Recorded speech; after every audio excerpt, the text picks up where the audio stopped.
If I describe the following scene, you're alone in your house when suddenly a camera crew, contractors, hosts, descend upon your home like locusts. They tear down your wall. They tell you your kitchen is awful. Wow! Oh, this is terrible. They make you choose between two similar wood tones. You're forced to live around a construction site while being filmed. They will only leave if you smile on camera and say you like it. This room is fully different. Then they will disappear, never to be heard from again. Are you guys excited to have your house back? Yes. That's an understatement. That's an understatement. That's an understatement. Now, I'll admit that might be a little dramatic.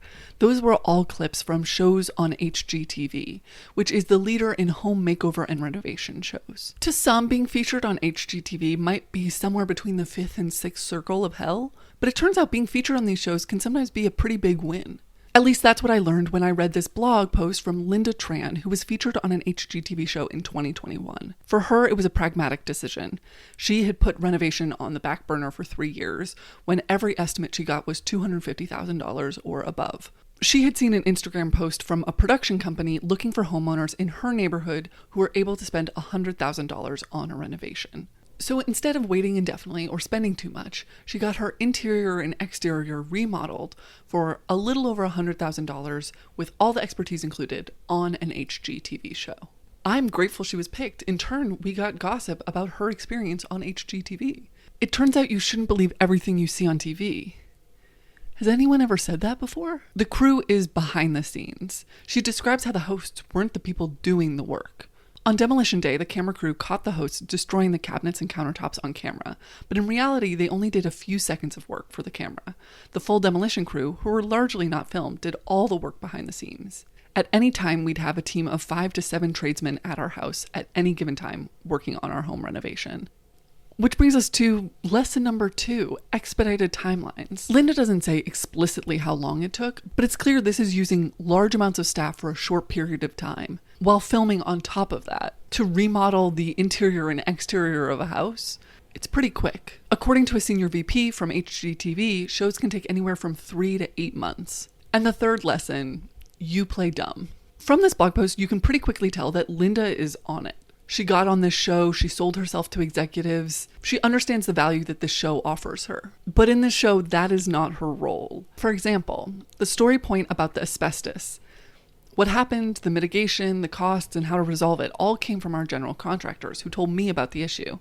I then approved the additional cost, scope of work. Then my contractors moved forward removing the asbestos with a third-party vendor. By the time the show came around to film this element, I explained the details and situation to the producer, director, and show hosts. Then, on camera, the show host explained it back to me, as if they had a direct relation with the general contractors. Thus, my partner and I had to play like we were being told this info for the first time on camera. It's important that these hosts are the experts, that they're always right. It gives them the license to tell you everything that's wrong about your house. And what's wrong with your home might be that it's not professional enough. That was an argument in the Journal of Consumer Research from 2 years ago entitled Displacement and the Professionalization of the Home by Annetta Grant and J.M. Handelman. It discusses the conflict of the home as a personal space aligned with the owner's identity versus the home as their biggest asset, which must align with the public consensus of what makes a home valuable. This can create doubt and discomfort when it comes to design and personalization, kind of disconnecting the home as something you have ownership over. To fit in with the marketplace standard, you might have a bathroom that looks like a spa or a bedroom that looks like a hotel, which are professional places that are part of a business versus an actual home. Grant uses home improvement shows on HGTV, magazines, and interviews with people who are in the process or have recently finished home renovations. Throughout the interviews, you keep seeing this awareness of what a home should look like. The homeowner is talking about something that excites them. For example, blue handmade tiles with a leaf pattern. It's 24 tiles that make a square above the stovetop. It's pretty subtle. And there's something the person renovating their house is really excited about. But soon after, she negates it with, "But at the end of the day, I hope if we ever sell the house, nobody has a problem with it. And my backsplash will be very unique. I hope nobody has a problem with that. Probably will, adds a little oomph to it. I mean, you never know." And this is within a kitchen that looks almost exactly like the inspiration photo found on Pinterest. In a lot of the interviews, it feels like there's this big real estate god looking down on them, tallying what makes their house sellable and what makes it not. And this idea of your home being judged by someone you'll never meet makes more sense when you get into Grant's analysis of these HGTV shows. The article reads, commonly present in the renovation television shows that we examined is the ridicule homeowners face by expert hosts when various aspects of their home fall short of marketplace standards. In a typical episode where potential buyers visit a home for sale, the host speaks to the camera without the homeowners present to point out everything wrong with the home. Not only do experts criticize the inside of homes, but potential buyers and other show guests do as well. In one episode, as an example, potential buyers examine a kitchen that features dark brown cabinets, white appliances, a single oven, coil burners, and laminate countertops and floors. One potential buyer exclaims, "Oh, it's so bad." Their partner agrees, "I've never seen anything like that." The first partner continues, describing how terrible the colors, the floors, the cabinets are, and finishes by saying, "I'd actually be a little embarrassed to have anyone over." Wow, that feels really bad. No wonder everyone's afraid to pick the tiles for their backsplash. There are some examples of people making decisions based on their taste in this study, but they often feel like they're trying to justify their own opinions and fighting imaginary and sometimes real people to get what they want. Even people who claim not to care about resale value, who are making decisions based off what they want, not some future owner, they're still often very aware of the competition. One couple interviewed did not expand their home to the edges of their lot during a renovation. This is rare in their neighborhood, but they were adamant about wanting room on their lot. This was a decision that reduced their square footage, which could have a tangible effect on home valuation. But that doesn't mean they aren't aware of other places where their home might be below marketplace standard. It might have been nice to have laundry up on the second floor, so it's basically a corner of the basement where my washing machines are. And it's not. In a lot of new homes, the laundry room is a nice, fancy, bright, modern space. Mine is not. There's like the light bulb above it, and there's the washing machine, and it's not glamorous down there. If sellability is your North Star, you are going to be second guessing every choice that you make based on, will that make it more likely to sell or less likely? But even if you don't really care, this principle of what sells will still get to you. Comparing yourself with others is pretty classic, and HGTV has made a network completely off of these comparisons. Compare these 3 houses in House Hunters. Compare your house with a bigger house in Live It or List It. Compare these 2 brothers in The Property Brothers. HGTV has made a brand out of comparing homes and picking the right one, the winner. It kind of turns personal preference or eccentricity into the nemesis. And this is where I must tell you that I fell into the HGTV trap. In my teen years, I loved houses, and I was told there was a whole network dedicated to them. So I started watching. And while I watched these shows, I ruined my childhood bedroom. I had enjoyed being a mini interior decorator for years. I would make dioramas inspired by all those books that had little mice use human objects as like their furniture. I played The Sims, and I was also given a lot of autonomy to rearrange and decorate my room. As a preteen, my decor said, I smoke pot and listen to Belle and Sebastian, but I only did one of those things. I designed the room pretty much on my own. I slowly acquired items. My bed was a futon on the floor with a brown patchwork quilt. A dark green trunk was at the top, which acted as a nightstand. I had a trunk in the middle of the room to pretend it was like a hangout spot.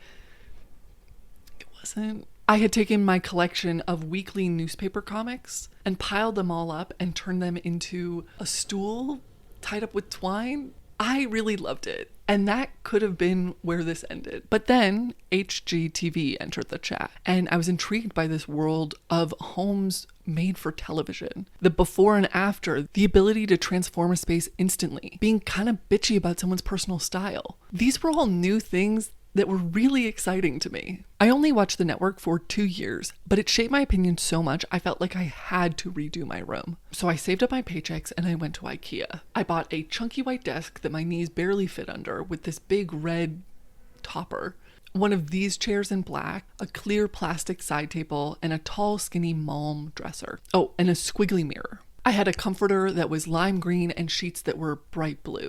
It was my first time trying to intentionally design a room, and it was incomprehensibly worse than what I started with. I lived in an old house, so everything felt too oversized and just completely out of place. I was trying to design a space based on only what I'd seen on TV, with no thoughts about what my space actually looked like and what I liked being surrounded by. I wasn't making a space for me, I was making a space for what I thought a teen's bedroom should be, how it could avoid criticism. Keep in mind, I was the only one in this room.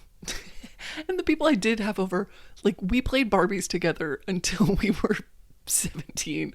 Like, I was just fine. At the time, the style was clean surfaces, whites and blacks, with pops of primary colors. And it turns out I wasn't actually that good at putting that type of space together. I liked it for a few months, and when I stopped liking it, I didn't say anything, because the truth that I had spent my own money making my space bad, it was just too embarrassing. I soon went to college, so I didn't spend every day there. But during the summers, I was slowly changing it. I sold my furniture at a yard sale and bought a cute old dresser and an armchair from other people's yard sales.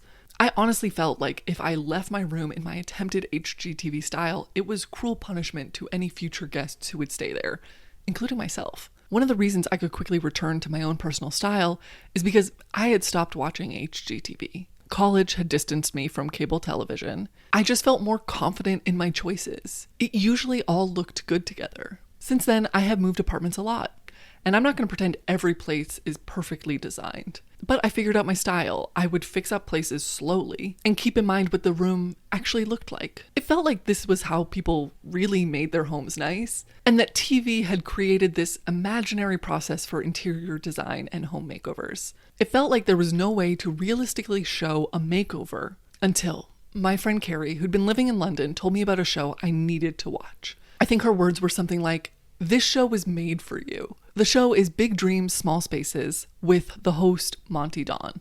It's a garden renovation show, but I had reservations. I had been deceived by these shows before. Would this show be different? Yeah, it would be. When Linda described her reason for wanting to be on an HGTV show, she mentions the expertise. And that's what most people are after on the 3 seasons of BBC's Big Dreams, Small Spaces.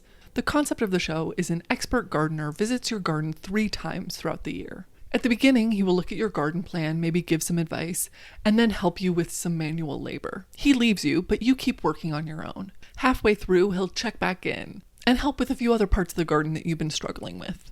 Then it's go time. You have to finish the garden so you can give him the grand reveal. At the end, he'll see what you've created, congratulate you, and join you and your friends for drinks in your new garden. But this isn't just some expert gardener. It's Monty Don. He is one of the most well-known UK gardeners, famous for his writing, his hosting, and wearing of natural fibers. I found a blog post from a woman who was on season 1 of the show with her mother. She describes before being chosen, she was interviewed by a producer while trying not to get her mom's hopes up. She would tell her mom, "You mustn't get too excited, as it might not happen, but..." and listen as she squealed like a teenager about to meet her idol. An idol might be the right word for it, even in the K-pop sense. This is how it feels to talk to Monty Don about your roses. You're not too keen on the idea of just a rose garden. Would you put different plants perhaps in there? I would, if it was my garden. Mm-hmm. But it's your garden. It's so lovely to meet Monty. It was absolutely amazing. It was even better than I thought it was going to be. And it's not just her mom who has that opinion of Monty Don. Nearly every man, woman, and child who meets Monty is enamored. Carries a picture of Monty Don in his wallet with him. I've done. He did. Very impressive. Yeah, impressive. Really good, yeah. With his saw. Yeah, big hands. Always had a bit of a... Oh, yes. He's absolutely on my wavelength with gardens. Monty's really helping. He's very strong. Yeah, we really got stuck in. This is somewhere I never thought I'd be. Talk about a lean, mean gardening machine. He's what's known as getting right stuck in there. Had an absolutely brilliant day. There's a twinkle in this man's eye, and I can't pretend it wouldn't work on me. But it isn't that Monty Don is trying to get down and dirty in these people's compost. He just lights up when he talks about gardening. When someone tells them what they're passionate about, he will match them and try and make that possible. What's your primary desire? What I really want to do is actually keep bees. I have kept bees, but I'm, by pure coincidence, just starting to do so again this week. Oh, wonderful. So I've got a swarm being delivered on Friday. So I'm keen to learn from you. And although he might question people's ideas and suggest easier plans, he seems very willing to watch and help their process. When this man plans on building an entire garden with a pavilion built on top of a large pond, he says he thinks the project is too much work. And then he helps him put down the pond liner. Okay. Let's not talk about it, let's just do it. Do it.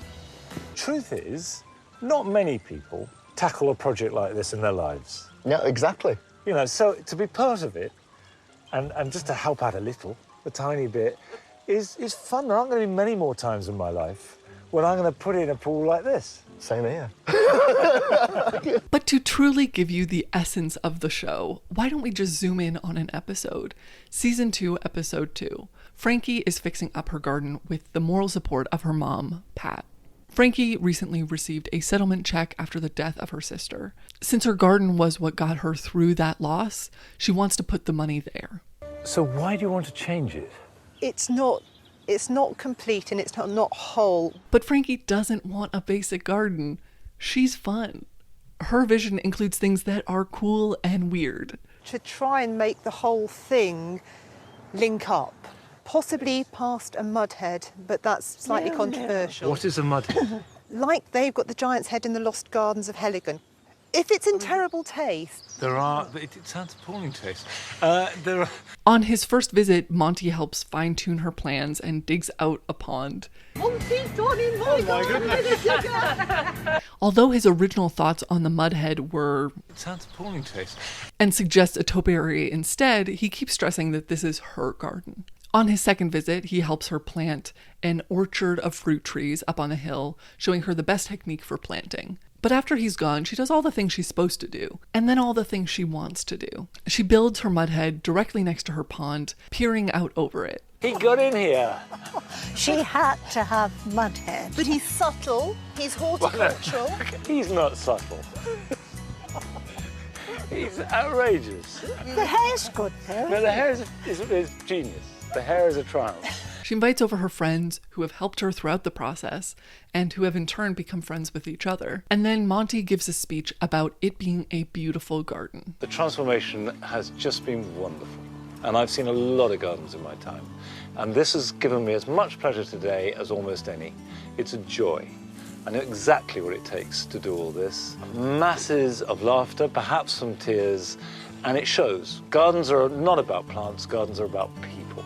And even though I will never see this garden in my life, I'm so happy it exists, and that she didn't deter her personality to work with an expert gardener. One thing I think the show does really well is picking really stubborn people who will not be discouraged even if expert gardener Monty Don says it's the worst idea ever. They are all so confident, just being like, he doesn't understand the vision. But when I compare the show with the testimony from Linda on the HGTV show, there are some differences that would make for a good Venn diagram. In the center is free expertise. For both groups, this is what brings them together. Based on the testimonial from Linda, it seems like the majority of work is done off screen. In Big Dreams, because many of the gardeners do the work themselves, you are seeing that process from beginning to end. Although both projects might be happening during a 6-month period, there is a big difference between redoing a kitchen with appliances, countertops, versus a garden that might be the same size as a kitchen. Many of these gardens are clearly taking a huge amount of effort and time, but you are seeing this garden evolve slowly as fall comes closer. Linda also describes having to act like she doesn't know what's going on in her home renovation. In Big Dreams, the person fixing up the garden is the one explaining what is happening in their process. Monty is just an expert visitor. He might help come up with a solve, but the garden owner is the head of operations. They will let him know what they're struggling with. But I think the thing that is really different between these two shows is their relationship to money and value. The garden is already something that doesn't add definitive monetary value to a home, which removes it from the asset category. A garden or beautiful trees might make a house sell faster, but usually it won't add a dollar amount to an offer. There are many gardens that are just a swath of grass and a few shrubs around the edges, and those houses sell. So these people are doing these projects because they want a beautiful garden. They want to spend their time and money here. And they aren't imagining some professional version of a garden that is deemed an asset. They want something specific to their family's needs, whether that's an Alice in Wonderland theme, or a cottage rose garden, or a mud head. People have personalities, and they often want to extend those into the places that they live, that they have ownership over. And when I think of the most amazing historic houses I've ever been to, the most memorable ones are the places where the former owner's personality is just oozing out of every decision that was made. Sometimes they had to spend a lot of money to make that happen, and other times they just had to say yes to creativity in their home. And if you have a home and you can't decide what to do, just take your time. I promise you, there is not an interior design higher up judging every single one of your choices. It's okay for you to be you, and it's okay for your house to be you too, not the band. Or as Monty Don might say, but the garden is doing something else too, something which perhaps we undervalue, but which gardens do so well. It's making them happy. Yeah, that sounded better coming from him. Thank you for watching this video. I did a video on lighting in kitchens that gets into the white kitchen trend, and it ties pretty well into this conversation. On Patreon, I will be reacting to my favorite episode of Big Dreams, Small Spaces, so join me over there. Thank you to Josh for helping me get access to some of the research used in this video. Thank you, everyone. Bye.